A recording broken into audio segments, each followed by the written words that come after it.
ഖുർആൻ ക്ലാസ്സിൽ സൂറത്തു നിസായിലെ 3-ാമത്തെ ആയത്താണ് ഇന്ന് നമുക്ക് പരിശോധിക്കാനുള്ളത്. അള്ളാഹുവിനെക്കുറിച്ച് ഖുർആനിൽ പറയുന്നത് സൃഷ്ടികർത്താക്കളിൽ വെച്ചിട്ട് ഏറ്റവും മുന്തിയ സൃഷ്ടികർത്താവ് എന്നാണ്. മനുഷ്യരെ സൃഷ്ടിച്ചതിനെക്കുറിച്ച് പലയിടത്തും പറയുന്നത് വളരെ പെർഫെക്റ്റായിട്ട് യാതൊരു ന്യൂനതയും ഇല്ലാതെ മനുഷ്യനെ സൃഷ്ടിച്ചു എന്നാണ്.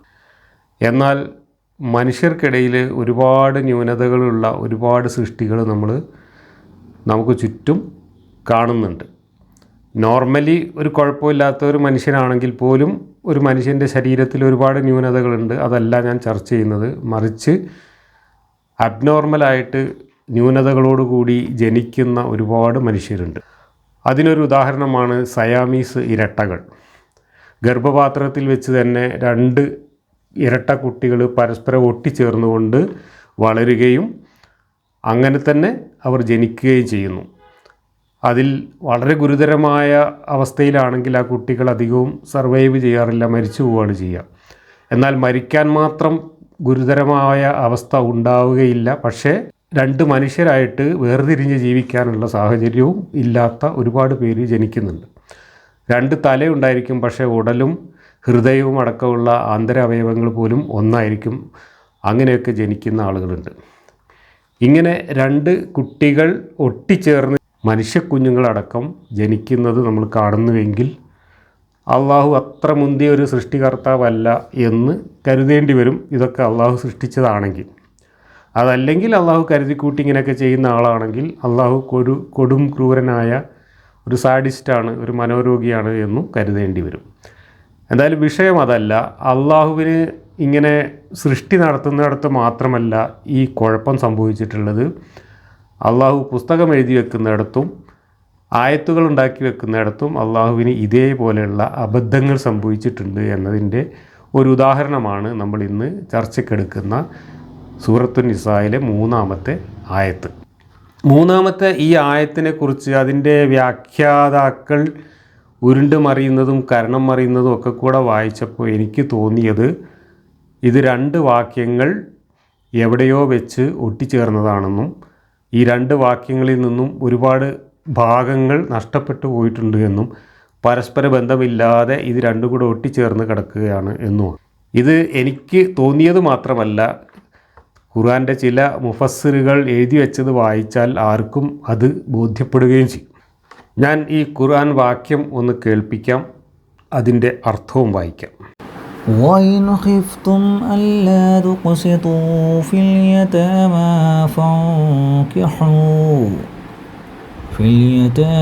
فَانكِحُوا مَا طَابَ لَكُم مِّنَ النِّسَاءِ مَثْنَىٰ وَثُلَاثَ وَرُبَاعَ فَإِنْ خِفْتُمْ أَلَّا تعدلوا فواحدة أو ما ملكت أيمانكم ذلك أدنى ألا تعولوا. അനാഥകളുടെ കാര്യത്തിൽ നിങ്ങൾക്ക് നീതി പാലിക്കാനാവില്ലെന്ന് നിങ്ങൾ ഭയപ്പെടുകയാണെങ്കിൽ സ്ത്രീകളിൽ നിന്ന് നിങ്ങൾ ഇഷ്ടപ്പെടുന്ന 2 3 4 പേരെ വിവാഹം ചെയ്തു കൊള്ളുക. എന്നാൽ നീതി പുലർത്താനാവില്ലെന്ന് നിങ്ങൾ ഭയപ്പെടുകയാണെങ്കിൽ ഒരുവളെ മാത്രം, അല്ലെങ്കിൽ നിങ്ങളുടെ അധീനത്തിലുള്ള അടിമ സ്ത്രീയെ. നിങ്ങൾ അതിരുവിട്ട് പോകാതിരിക്കാൻ അതാണ് കൂടുതൽ അനുയോജ്യമായിട്ടുള്ളത്. ഇതാണ് ഈ വാക്യത്തിലെ വാചകങ്ങൾ. ഇത് വായിച്ചു കഴിഞ്ഞാൽ ഞാൻ നേരത്തെ അസൈൻമെൻറ്റായി തന്ന വാചകം വായിച്ചാൽ അതിൻ്റെ ആശയം പിടികിട്ടുകയില്ല എന്നതുപോലെ തന്നെ പരസ്പരം യാതൊരു ബന്ധവുമില്ലാത്ത 2 കാര്യങ്ങളെ ഒട്ടിച്ചു ചേർത്തുകൊണ്ടാണ് ഈ ഒരു വാചകം അവതരിപ്പിച്ചിട്ടുള്ളത്. ഇവിടെ അനാഥകളുടെ കാര്യത്തിൽ നീതി പാലിക്കാനാവില്ല എന്ന് ഭയപ്പെടുന്നുണ്ടെങ്കിൽ എന്ന് പറഞ്ഞിട്ട് പിന്നെ പറയുന്നത് സ്ത്രീകളിൽ നിന്ന് 2 3 4 പേരെ നിങ്ങൾ കല്യാണം കഴിക്കുക. പിന്നെ പറയുന്നത് അനാഥകളുടെ കാര്യത്തിലാണോ മറ്റാരുടെയെങ്കിലും കാര്യത്തിലാണോ എന്നറിയില്ല, നിങ്ങൾക്ക് നീതി പാലിക്കാൻ കഴിയുകയില്ലെങ്കിൽ നിങ്ങൾ 1 മാത്രം, അതിനും കഴിയില്ലെങ്കിൽ നിങ്ങൾ അടിമ സ്ത്രീയെ എന്നാണ് പറയുന്നത്. അപ്പോൾ ഇവിടെ എന്താണ് വിഷയം? അനാഥ സംരക്ഷണമാണോ, അനാഥരോട് അനീതി കാണിക്കലാണോ, അതോ കുറേ പെണ്ണ് കെട്ടലാണോ? അതോ പെണ്ണ് കെട്ടുന്ന കാര്യത്തിലുള്ള നിയന്ത്രണമാണോ? അതോ കെട്ടിയ പെണ്ണുങ്ങളോട് നീതി പുലർത്തുന്ന കാര്യമാണോ? എന്താണ് ഇവിടെ പറയുന്നത്? എന്താണ് ഈ അനാഥ സംരക്ഷണവും കൂട്ടത്തോടെ പെണ്ണിട്ടിക്കൊണ്ടരലും തമ്മിലുള്ള ബന്ധം? ഇതൊന്നും ഈ ആയത്ത് വായിച്ചാൽ ആർക്കും ഒരു പിടുത്തം കിട്ടില്ല. അപ്പോൾ നമ്മൾ വിചാരിക്കും അത് അവതരിച്ച സന്ദർഭവും ഇതിൻ്റെ വ്യാഖ്യാനങ്ങളും വായിച്ചാൽ നമുക്ക് കൃത്യമായിട്ട് ഇതിൻ്റെ ആശയം പിടികിട്ടുമെന്ന്. എന്നാൽ അങ്ങനെയുമല്ല. ഇത് അവതരിച്ച സന്ദർഭത്തെക്കുറിച്ച് തന്നെ പലതരത്തിലുള്ള അഭിപ്രായങ്ങളാണ് മുഫസ്സിറുകൾ എഴുതി വച്ചിട്ടുള്ളത്. എന്നിട്ട് അതിൽ നിന്ന് മുഫസ്സിറുകൾ ഉണ്ടാക്കിയെടുത്ത ആശയങ്ങൾ നിരത്തിക്കഴിഞ്ഞാൽ പരസ്പരം യാതൊരു ബന്ധവുമില്ലാത്ത ഒരു 3-4 കാര്യങ്ങളാണ് വ്യാഖ്യാതാക്കൾ പറഞ്ഞിട്ടുള്ളത്. ഇതെല്ലാം കൂടെ വായിച്ചാൽ ഒരു കാര്യം വ്യക്തമാണ്, ഈ ആയത്ത് ഇറക്കിയ ആൾക്ക് കാര്യമായ കുഴപ്പമുണ്ട്. ഒരു വാചകം വായിച്ചിട്ട് ആ വാചകത്തിൽ ഉൾക്കൊള്ളുന്ന ആശയം എന്താണ്, അതിൻ്റെ അർത്ഥം എന്താണ് എന്ന് ലോകത്ത് ഒരാൾക്കും പിടികിട്ടുന്നില്ല എങ്കിൽ ആ വാചകം അവതരിപ്പിച്ച വ്യക്തിയുടെ ഭാഷാപരമായ സിദ്ധിയെക്കുറിച്ച് നമ്മൾ എന്താണ് പറയുക? ഇത് പ്രപഞ്ചസൃഷ്ടാവായ പടച്ചോൻ പ്രപഞ്ചം ഉണ്ടാക്കുന്നതിന് മുമ്പ് ലോകത്തുള്ള മുഴുവൻ മനുഷ്യന്മാർക്കും എന്തൊക്കെയോ ധാർമ്മികത പഠിപ്പിക്കാൻ വേണ്ടി തയ്യാറാക്കി വെച്ച പുസ്തകത്തിൽ നിന്ന് ജിബ്രീൽ കൊണ്ടുവന്ന ആയത്തിൻ്റെ കോലമാണ്. ഈ ആയത്ത് വായിച്ചപ്പോൾ എനിക്ക് മനസ്സിലായത്, ഒന്നുകിൽ ഈ ആയത്ത് തയ്യാറാക്കിയ ആൾക്ക് കാര്യമായ കുഴപ്പമുണ്ട്, അതല്ലെങ്കിൽ അയാൾ തയ്യാറാക്കി വെച്ച ആയത്ത് കൊടുത്തയച്ചപ്പോൾ അതിൽ നിന്ന് കുറേ ഭാഗങ്ങൾ എവിടെയോ കൊഴിഞ്ഞു പോയിട്ടുണ്ടാവണം. ജിബ്രീൽ അതും കൊണ്ട് ആകാശത്തു നിന്ന് താഴേക്ക് വരുമ്പോൾ കൊഴിഞ്ഞു പോയതാണോ എന്നറിയില്ല. അതല്ല ഇനി ജിബ്രീൽ മുഹമ്മദിന് പറഞ്ഞു കൊടുത്തപ്പോൾ ജിബ്രീലിൻ്റെ കിളി പോയതുകൊണ്ട് അല്ലെങ്കിൽ മുഹമ്മദിൻ്റെ കിളി പോയതുകൊണ്ട് ആ വാചകം പൂർണ്ണമായി കിട്ടാതിരുന്നതാണോ എന്നറിയില്ല. ഇനി അതുമല്ല, മുഹമ്മദ് ഇത് കൃത്യമായിട്ട് ഈ 2 വാചകങ്ങൾ അവതരിപ്പിച്ചു, അതെവിടെയൊക്കെയോ സൂക്ഷിച്ചു വെച്ചപ്പോൾ ആ 2 വാചകങ്ങളിൽ നിന്നും കുറേ ഭാഗം ആടോ ഒട്ടകോ എന്തെങ്കിലും തിന്നുപോയതാണോ, ചെതൽ പിടിച്ചു പോയതാണോ, എന്നിട്ട് പിന്നെ അത് 2 കഷ്ണങ്ങൾ കണ്ടപ്പോൾ അത് ഒറ്റ കഷ്ണമാവും എന്ന് തെറ്റിദ്ധരിച്ചിട്ട് ഖുർആൻ ക്രോഡീകരിച്ച ആളുകൾ ഇത് 2 കൂടെ ഒട്ടിച്ച് വെച്ചതാണോ, ഇതൊന്നും വ്യക്തമല്ല. എന്തായാലും ഈ വാചകം വായിച്ചാൽ ലോകത്താർക്കും എന്താണ് ഇപ്പോൾ ഈ അനാഥരോടുള്ള നീതി കാണിക്കലും ഈ 2 3 നന്നാലും കൂട്ടത്തോടെ പെണ്ണിട്ടിക്കൊണ്ടരലും തമ്മിലുള്ള ബന്ധമെന്ന് പിടികിട്ടില്ല. ഇത് പിടികിട്ടില്ല എന്നുള്ളത് ഞാനല്ല പറയുന്നത്, ഇത് പിടികിട്ടി എന്ന് പറഞ്ഞുകൊണ്ട് വ്യാഖ്യാതാക്കൾ എഴുതി വെച്ചിട്ടുള്ള ഇതിൻ്റെ ആശയങ്ങളും അതിലുള്ള വ്യത്യാസങ്ങളും നമുക്കൊന്ന് പരിശോധിച്ച് നോക്കാം. അപ്പോൾ ഞാൻ പറഞ്ഞതിൻ്റെ പൊരുളെല്ലാവർക്കും പിടികിട്ടും. നമുക്ക് മൗദൂദിയിൽ നിന്ന് തുടങ്ങാം. മൗദൂദി 4 തരത്തിലാണ് ഈ വാചകം വിശദീകരിക്കപ്പെട്ടിട്ടുള്ളത്, വ്യാഖ്യാനിക്കപ്പെട്ടിട്ടുള്ളത് എന്ന് പറഞ്ഞുകൊണ്ട് അത് 4 നമ്പർ ഇട്ട് കൊടുത്തിട്ടുണ്ട്. ഞാൻ മൗദൂദിയുടെ തഫ്ഹീമുൽ ഖുർആനിൽ നിന്ന് വായിക്കാം. ഈ വാക്യത്തിന് ഖുർആൻ ഭാഷ്യകാരന്മാർ 3 വിധത്തിൽ വ്യാഖ്യാനം നൽകിയിട്ടുണ്ട്. ഇങ്ങനെയാണ് പറഞ്ഞു തുടങ്ങുന്നത്, പക്ഷേ 4ാമത്തെ ഒരു അഭിപ്രായം കൂടെ മൗദൂദി കൊടുത്തിട്ടുണ്ട്. അതുകൊണ്ടാണ് ഞാൻ 4 എന്ന് പറഞ്ഞത്.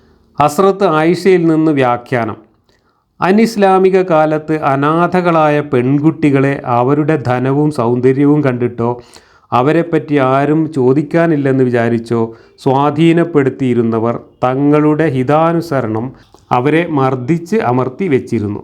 അവരെ വിവാഹം ചെയ്യുകയും എന്നിട്ട് പല വിധത്തിലും മർദ്ദിക്കുകയും ചെയ്യും.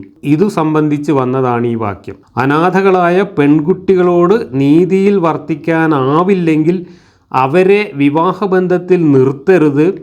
അവരല്ലാത്ത സ്ത്രീകൾ ലോകത്തുണ്ട്, നിങ്ങൾക്ക് ഇമ്പം തോന്നുന്നവരെ കല്യാണം കഴിക്കാൻ. ഈ വ്യാഖ്യാനത്തെ ഇതേ അധ്യായം 19-ാം ഖണ്ഡികയിലെ 1-ാം വാക്യം പിന്താങ്ങുന്നുണ്ട്.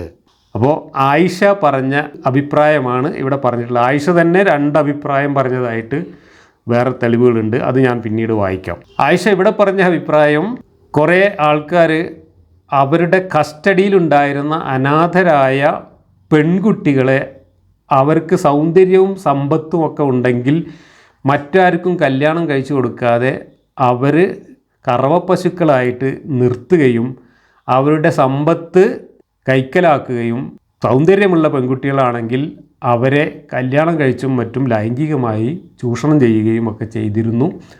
അത്തരം അനീതികൾക്കെതിരായിട്ട് അവതരിപ്പിച്ചതാണ് ഈ വാക്യമെന്നും ഇവിടെ പെണ്ണ് കെട്ടാൻ പറഞ്ഞത് അത്തരം പെൺകുട്ടികളെ കല്യാണം കഴിച്ച് അവർക്ക് വേണ്ടത്ര പരിഗണന നൽകാതെയോ അല്ലെങ്കിൽ അവർക്ക് മാർക്കറ്റ് റേറ്റ് അനുസരിച്ചുള്ള മഹർ കൊടുക്കാതെയോ ചൂഷണം ചെയ്യുന്നതിനേക്കാൾ നിങ്ങൾക്ക് നല്ലത് നാട്ടിലുള്ള വേറെ പെണ്ണുങ്ങളെ 2 3 4 ഒക്കെ ആയിട്ട് പോയി കെട്ടുന്നതാണ് എന്നാണ് പോലും ഇതിലൂടെ അള്ളാഹു പറഞ്ഞു തരുന്നത്. ഇത് ആയിഷയുടെ ഒരു വ്യാഖ്യാനമാണ്. ഇനി രണ്ടാമത്തെ വ്യാഖ്യാനം ഇബ്നു അബ്ബാസിൻ്റെയും അദ്ദേഹത്തിൻ്റെ ശിഷ്യൻ ഇക്രിമയുടെയും വ്യാഖ്യാനം. അനിസ്ലാമിക കാലത്ത് വിവാഹത്തിന് യാതൊരു പരിധിയുമില്ലായിരുന്നു. 10 വീതം ഭാര്യമാരെ പോലും ചിലർ സ്വീകരിച്ചിരുന്നു. തന്നിമിത്തം അവരുടെ അഴിച്ചെലവ് കണക്കിലധികം വർദ്ധിച്ചു.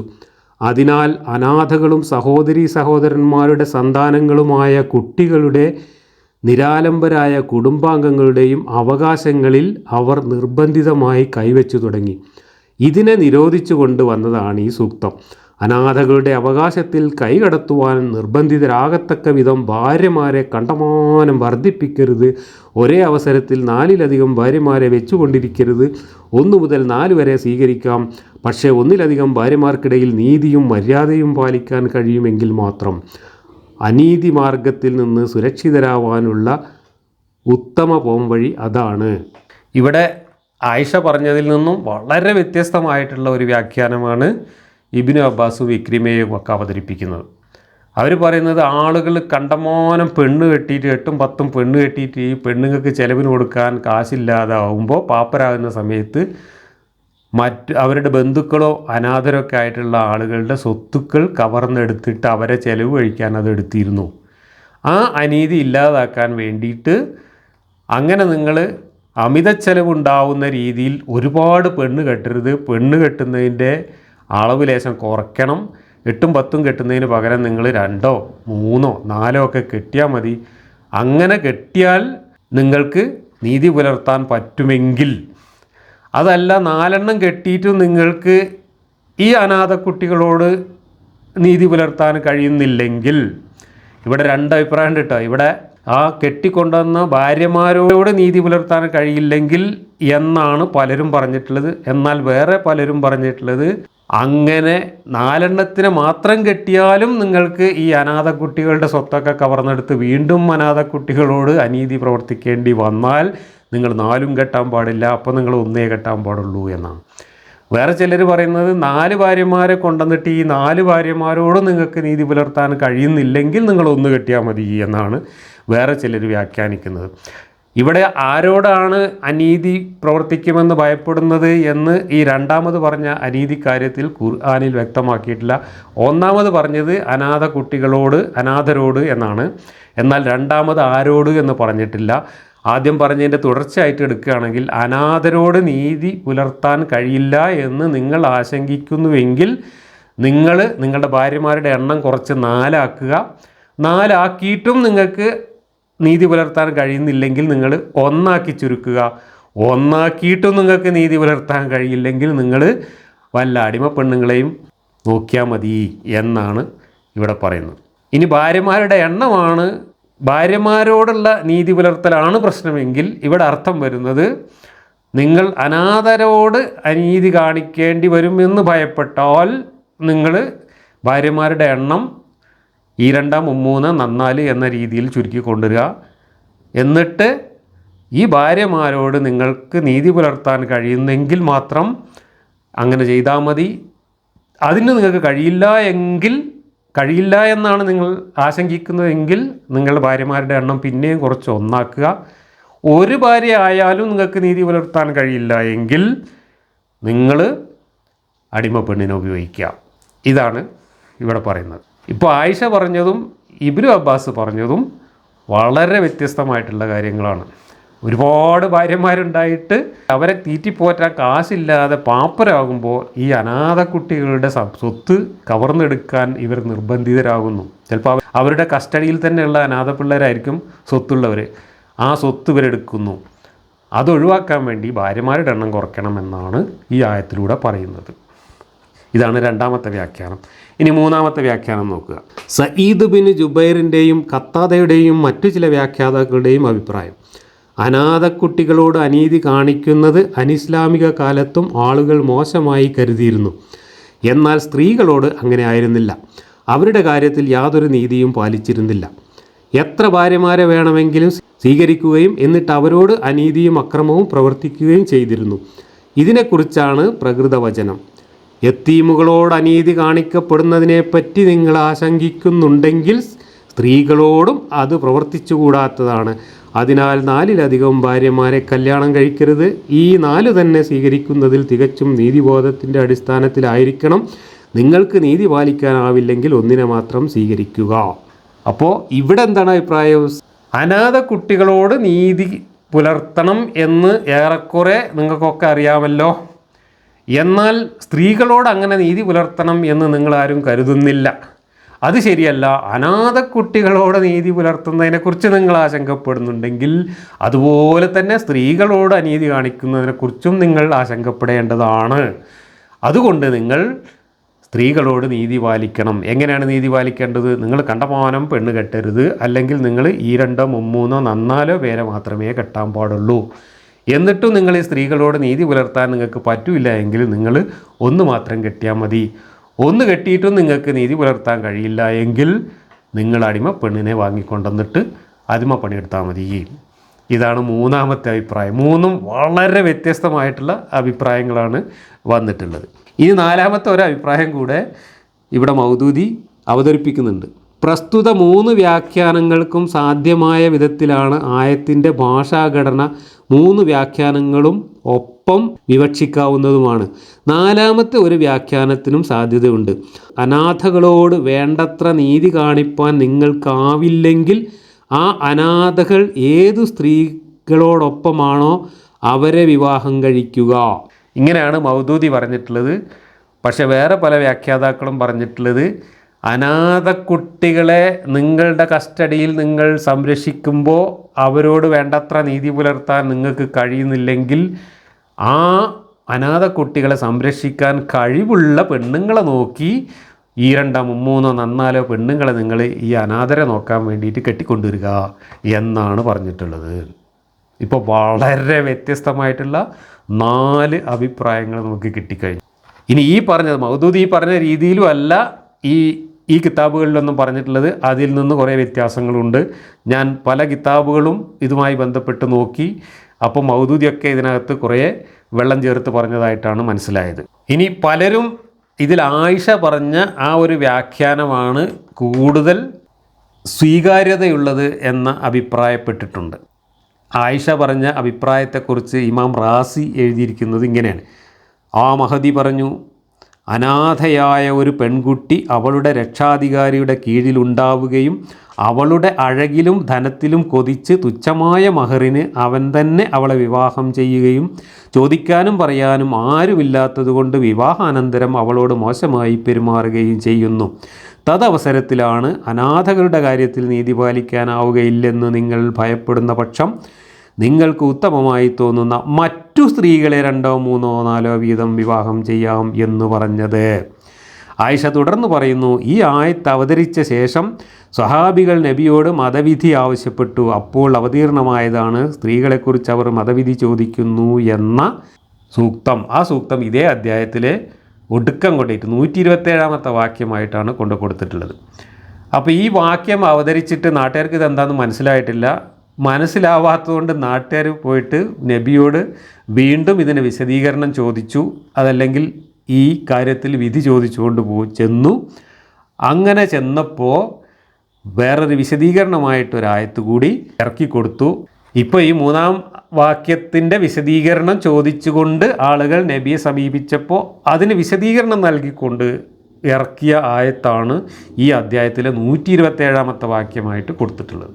ഇനി ആ 127ാമത്തെ വാക്യം വായിച്ചാൽ നിങ്ങൾക്ക് ഈ 3ാം വാക്യത്തിൽ പറഞ്ഞ കാര്യമോ ഈ 127ൽ പറഞ്ഞ കാര്യമോ മനസ്സിലാവുന്നുണ്ടോ എന്ന് നോക്കുക.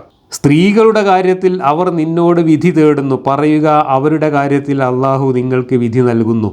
സ്ത്രീകളിലെ അനാഥകളുടെ കാര്യത്തിൽ ഗ്രന്ഥത്തിൽ നിങ്ങൾക്ക് ഓതിക്കേൾപ്പിക്കപ്പെടുന്നതും തങ്ങൾക്ക് നിയമിക്കപ്പെട്ടിട്ടുള്ളത് നിങ്ങൾ കൊടുക്കാതിരിക്കുകയും നിങ്ങൾ വിവാഹം കഴിക്കുവാൻ ആഗ്രഹിക്കുന്നവരുടെയും കുട്ടികളാവുന്ന ദുർബലരായുള്ളവരുടെയും അനാഥകളോട് നിങ്ങൾ നീതിമുറയനുസരിച്ച് നിലകൊള്ളണമെന്നും നിങ്ങൾ ഗുണമായി എന്തു ചെയ്യുന്നതായാലും അതിനെപ്പറ്റി അള്ളാഹു നിശ്ചയമായും അറിയുന്നവരാകുന്നു.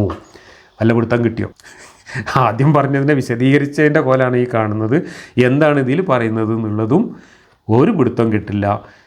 ഇങ്ങനെ ഒരു വാക്യം പറഞ്ഞ് ആ വാക്യം എന്താണെന്ന് നാട്ടുകാർക്ക് മനസ്സിലാവാതിരുന്നപ്പോൾ നാട്ടുകാർ അതിൻ്റെ വിശദീകരണം ചോദിച്ചു തന്നപ്പോൾ അതിന് വിശദീകരണം കൊടുത്തുകൊണ്ട് ഇറക്കിയ ആയത്ത് അതിനെക്കാട്ടിലും വലിയ പൊല്ലാപ്പ്. ഇതാണ് പ്രപഞ്ചസൃഷ്ടാവായ ഒരു പടച്ചോൻ ലളിതമായിട്ട് എല്ലാവർക്കും മനസ്സിലാവുന്ന വിധത്തിൽ എല്ലാ കാര്യങ്ങളും വിശദീകരിച്ചുകൊണ്ട് പ്രപഞ്ചം ഉണ്ടാക്കും മുമ്പേ തയ്യാറാക്കി വെച്ച കിതാബിൻ്റെ കോലം. ഈ ആയിഷ തന്നെ നേരത്തെ പറഞ്ഞതിൽ നിന്ന് വ്യത്യസ്തമായ അഭിപ്രായം പറഞ്ഞത് ഇതാ കാണും. ഇത് ഇബ്നു കസീർ ഉദ്ധരിച്ചതാണ്. Bukhari recorded that Aisha said, a man was taking care of a female orphan and he married her. although he did not desire to marry her. The girl's money was mixed with his and he was keeping her portion from her. Afterwards, this ayah was revealed about his case. അപ്പോൾ ഇവിടെ ഇതുവരെ പറഞ്ഞതൊന്നുമല്ല, ആയിഷ തന്നെ പറയുന്നത് കുറേ കൂടി വ്യത്യസ്തമായിട്ടുള്ള ഒരു കാര്യമാണ്. ഒരാൾ ഒരു അനാഥ പെണ്ണിനെ സ്വന്തമായി കീപ്പ് ചെയ്തിരുന്നു. അയാൾ അവളെ കല്യാണം കഴിക്കാൻ ആഗ്രഹമില്ലാഞ്ഞിട്ടും അവളെ കല്യാണം കഴിച്ചു, അവളുടെ സ്വത്ത് കൈക്കലാക്കാൻ വേണ്ടിയിട്ട്. അങ്ങനെ അവളുടെ സ്വത്തെല്ലാം കൈക്കലാക്കി അവളെ കഷ്ടപ്പെടുത്തി. അപ്പോഴാണ് ഈ ആയത്തിറങ്ങിയത്. അതിനെക്കുറിച്ചാണ് ഈ ആയത്തിറങ്ങിയത്. ഈ ആയിഷയിൽ നിന്ന് നേരത്തെ വന്ന ഇബ്നു കസീർ രേഖപ്പെടുത്തിയത് ഇങ്ങനെയാണ്. This is about the orphan girl who lives with her guardian and shares his property. Her wealth and beauty may tempt him to marry her without giving her an adequate dowry, which might have been given by another suitor. So such guardians were forbidden to marry such orphan girls unless they treated them justly and gave them the most suitable dowry. Otherwise, they were ordered to marry women besides them. Aisha further said, after that verse, the people again asked to the messenger of Allah. So Allah revealed the ayah 427.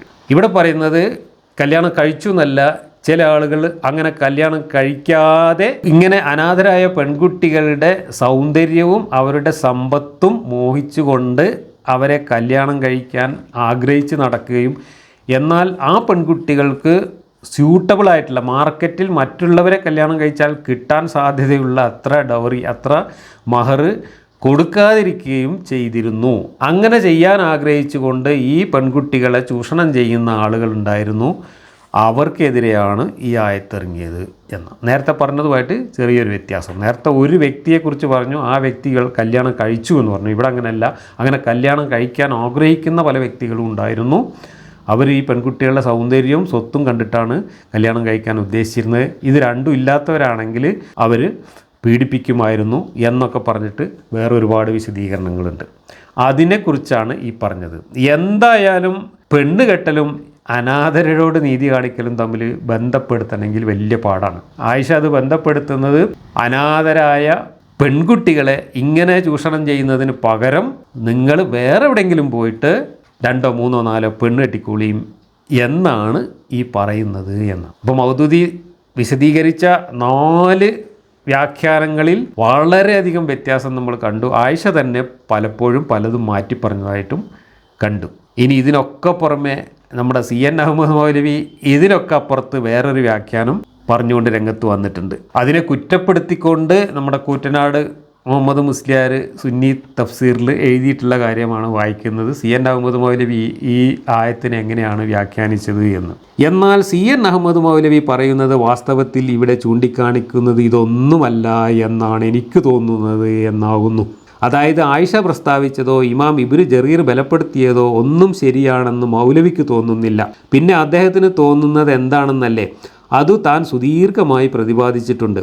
അതിൻ്റെ രത്ന ചുരുക്കം ഇതാണ്: വിവാഹ കാര്യങ്ങളെക്കുറിച്ച് പ്രതിപാദിക്കുന്ന സന്ദർഭമല്ല, അനാഥ കുട്ടികളുടെ പരിപാലന മുറകളെക്കുറിച്ച് പ്രതിപാദിക്കുന്ന സന്ദർഭമാണ്. അതിനാൽ അനാഥ കുട്ടികളുടെ കാര്യത്തിൽ അനീതി വന്നു ഭവിച്ചു പോകുമെന്ന് നിങ്ങൾ ഭയപ്പെടുന്ന പക്ഷം അവരെ നോക്കി സംരക്ഷിക്കേണ്ടതിനാവശ്യമായ സ്ത്രീകളെ 1, 2, 3, 4 വീതം വിവാഹം ചെയ്തു കൊള്ളണം. ഇതാണ് മൗലവിയുടെ വ്യാഖ്യാനം. എന്നാൽ താൻ പറഞ്ഞ ഈ വിവാഹക്രമം അള്ളാഹുവിൻ്റെ ഗ്രന്ഥത്തിലുള്ളതല്ല. അതിലുള്ളത് 2, 3, 4 വീതം വിവാഹം ചെയ്യുക. എന്നാൽ നീതി പാലിക്കാൻ കഴിയുകയില്ലെന്ന് നിങ്ങൾ ഭയപ്പെട്ടാൽ ഒരു സ്ത്രീയെ മാത്രം എന്നാണ്. ഈ പ്രയോഗം തന്നെ തെളിയിക്കുന്നത് അതാണല്ലോ. അനാഥ കുട്ടികളോട് അനീതി കാണിക്കുന്നതിനെ ഭയപ്പെട്ടാൽ എന്നല്ല, ഒന്നിലധികമായ ഭാര്യമാരോട് അനീതി കാട്ടുന്നതിനെ ഭയപ്പെട്ടാൽ എന്നാണല്ലോ അർത്ഥം. അങ്ങനെയാണ് അർത്ഥമെന്ന് ഖുർആനിൽ എവിടെയും പറഞ്ഞിട്ടില്ല. അതിപ്പോൾ ഇവരും എല്ലാവരും കൂടെ വ്യാഖ്യാനിച്ചുണ്ടാക്കിയതാണ്. ഖുർആനിൽ ആദ്യം തുടങ്ങുന്നിടത്ത് അനാഥരോട് അനീതി കാണിക്കുമെന്ന് ഭയപ്പെട്ടാൽ എന്ന് പറഞ്ഞതിന് ശേഷം അതിൻ്റെ 2ാം ഖണ്ഡത്തിൽ പിന്നെയും അനീതി കാണിക്കുമെന്ന് ഭയപ്പെട്ടാൽ എന്നേ പറയുന്നുള്ളൂ. അത് അനാഥരോടാണോ കെട്ടിക്കൊണ്ടിരുന്ന പെണ്ണുങ്ങളോടാണോ എന്നൊന്നും ഖുർആനിൽ പറഞ്ഞിട്ടില്ല. അതൊക്കെ ബ്രാക്കറ്റ് ഇട്ടിട്ട് നാട്ടുകാർ എഴുതി ചേർത്തതാണ്. ആ നാട്ടുകാരെ എഴുതി ചേർത്ത വ്യാഖ്യാനം വെച്ചുകൊണ്ട് CN അഹമ്മദ് മൗലവിയെ കുറ്റം പറയുകയാണ്. CN അഹമ്മദ് മൗലവി ഇവിടെ ഇക്കാലത്ത് പറയാവുന്നതിൽ മുന്തിയത് എന്ന് അദ്ദേഹത്തിന് തോന്നിയ ഒരു അഭിപ്രായം അവതരിപ്പിച്ചതാണ്. അത് അദ്ദേഹത്തിൻ്റെ മാത്രം അഭിപ്രായമല്ല, അദ്ദേഹത്തെ പോലെ മറ്റു ചിലർ ഈ അഭിപ്രായം പറഞ്ഞിട്ടുണ്ട്. അനാഥരെ സംരക്ഷിക്കാൻ ആണുങ്ങൾക്ക് ബുദ്ധിമുട്ടുണ്ടെങ്കിൽ ആ അനാഥരെ നന്നായി സംരക്ഷിക്കാൻ പറ്റുന്ന കുറേ പെണ്ണ് കെട്ടിക്കൊണ്ടുവന്നിട്ട് ഈ അനാഥ കുട്ടികളെ അവരെ ഏൽപ്പിക്കണം എന്നാണ് പോലും ഈ പറഞ്ഞതിൻ്റെ ആശയം. അങ്ങനെയാണ് CN അഹമ്മദ് മൗലവി വ്യാഖ്യാനിച്ചിട്ടുള്ളത് എന്ന് കുറ്റപ്പെടുത്തിക്കൊണ്ട് ഇതാ കൂറ്റനാട് പറയുന്നു. അനാഥ കുട്ടികളുടെ കാര്യത്തിൽ അനീതി വന്നു പോകുമെന്ന് നിങ്ങൾ ഭയപ്പെടുന്ന പക്ഷം അതിനുള്ള പരിഹാരമായി അവരെ നോക്കി സംരക്ഷിക്കുന്നതിനാവശ്യമായ 2, 3, 4 സ്ത്രീകളെ വിവാഹം ചെയ്യുക. എന്നിട്ടും ഭയം തീരുന്നില്ലെങ്കിൽ ഒരു സ്ത്രീയെ വിവാഹം ചെയ്യുക എന്ന്. ഇതെത്ര വിചിത്രവും ബാലിശവുമായ അർത്ഥമാണ്. 4 സ്ത്രീകൾ അനാഥ കുട്ടികളുടെ സംരക്ഷണത്തിനുണ്ടായിട്ടും അവരുടെ ഭയം തീരുന്നില്ലെങ്കിൽ 5, 6 അതിലും അധികമോ നിങ്ങൾ വിവാഹം ചെയ്യുക എന്നല്ലേ പറയേണ്ടത്. സംരക്ഷണത്തിന് പ്രാപ്തിയുള്ള 4 സ്ത്രീകൾ ഉണ്ടായിട്ടും ഭയം തീരുന്നില്ലെങ്കിൽ ഒരു സ്ത്രീ മാത്രമായാൽ ഭയം തീരുന്നത് എങ്ങനെ? വളരെ യുക്തിപരമായിട്ടുള്ള ചോദ്യമാണ്. മൗലവിയുടെ വാദം ഇവിടെ തകർന്നു തരിപ്പണമാകും. വായനക്കാരൻ്റെ മനസ്സിൽ ഉന്നീതമാകുന്ന ഉപയുക്തമായ 100 കൂട്ടം സംശയങ്ങളെപ്പറ്റി ഒന്നും ചിന്തിക്കാതെ പുത്തൻ വ്യാഖ്യാനം സാധൂകരിക്കുവാനായി അള്ളാഹുവിൻ്റെ വാക്യത്തെ വളച്ചൊടിച്ചു. ഇവിടെ CN അഹമ്മദ് മൗലവിക്കോ ആയിഷക്കോ ഇബ്നു അബ്ബാസിനോ ഇക്രിമക്കോ ഇവർക്കൊന്നുമല്ല കുഴപ്പം പറ്റിയത്. കുഴപ്പം പറ്റിയത് ഈ വാക്യം അവതരിപ്പിച്ച ആൾക്കാണ്. അത് പടച്ചോനാണ് അവതരിപ്പിച്ചതെങ്കിൽ പടച്ചോനാകെ കിളി പോയിരിക്കുന്ന സമയത്ത് എന്തോ വിളിച്ചു പറഞ്ഞതാണ് എന്ന് മാത്രമേ ഇതിൽ നിന്ന് മനസ്സിലാവുള്ളൂ. അതല്ല ഇനി പടച്ചോൻ മര്യാദക്ക് കൊടുത്തയച്ചിട്ട് ജിബ്രീൽ അതും കൊണ്ട് പോരുമ്പോൾ അതെങ്ങാണ്ട് കൊഴിഞ്ഞു പോയതാണെങ്കിൽ ജിബ്രീലിൻ്റെ കുഴപ്പമാണ്. അതല്ല ജിബ്രീൽ മുഹമ്മദിന് കൊണ്ടുവന്ന് കൊടുത്തിട്ട് മുഹമ്മദ് അത് ശരിക്കും മനസ്സിലാക്കാതെ, അല്ലെങ്കിൽ മുഹമ്മദ് ഏതെങ്കിലും കിളി പോയ സമയത്ത് അത് പകുതി കേട്ട് മനസ്സിലാക്കിയിട്ട് ഇതുപോലെ പറഞ്ഞതാണെങ്കിൽ കുഴപ്പം മുഹമ്മദിനാണ്. അതല്ല മുഹമ്മദ് മര്യാദക്ക് ഇത് 2 വാക്യങ്ങളായിട്ട് 2 കാര്യങ്ങൾ പറഞ്ഞ് പോയി അത് നാട്ടുകാർ എഴുതി വെച്ചു. ആ എഴുതി വെച്ചതിൽ നിന്ന് വല്ല ചെതൽ പിടിച്ചിട്ടോ അല്ലെങ്കിൽ ആട് നിന്നിട്ടോ ഒട്ടകം നിന്നിട്ടോ നഷ്ടപ്പെട്ടു പോയതുകൊണ്ട് നഷ്ടപ്പെട്ടതാണെങ്കിൽ അത് സംരക്ഷിക്കുന്ന കാര്യത്തിൽ അള്ളാഹുവിന് പറ്റിയ പിടിപ്പുകേടാണ്. ഇനി അതല്ല ഇത് ക്രോഡീകരിക്കുമ്പോൾ വന്നിട്ടുള്ള അപാകതയാണെങ്കിൽ ക്രോഡീകരണം കുഴപ്പം പിടിച്ചതായിരുന്നു എന്നാണ്.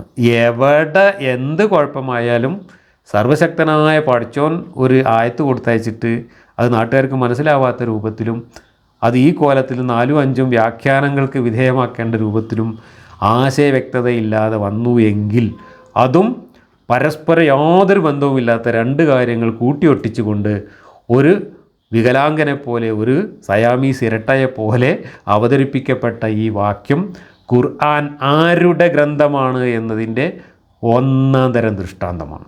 ഈ കാര്യങ്ങൾ വിളിച്ചു പറഞ്ഞ മുഹമ്മദ് സ്കൂളിൻ്റെ പടി കണ്ടിട്ടുണ്ടായിരുന്നില്ല എന്നതിൻ്റെ കുഴപ്പമാണിത് എന്നാണ് എനിക്ക് പറയാനുള്ളത്.